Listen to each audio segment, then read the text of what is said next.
মানুষগুলো পাগলের মতো দৌড়াবে।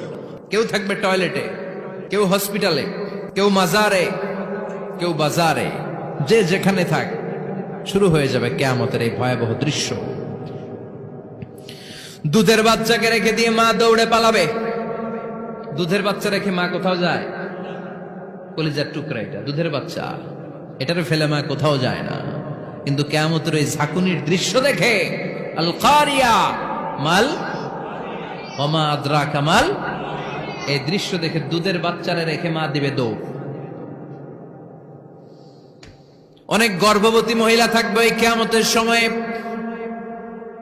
যাদের পেটের ভেতরে 2 মাসের বাচ্চা, 3 মাসের বাচ্চা, অপরিপক্ক অপরিণত, বাচ্চাটা এখনো বড় হয় নাই, কোনো বাচ্চার হাত পা এখনো হয় নাই। কিয়ামতের এই ভয়ঙ্কর দৃশ্যটা দেখে জায়গার মধ্যে 3 মাসের অপরিণত বাচ্চাটা ডেলিভারি হয়ে যাবে।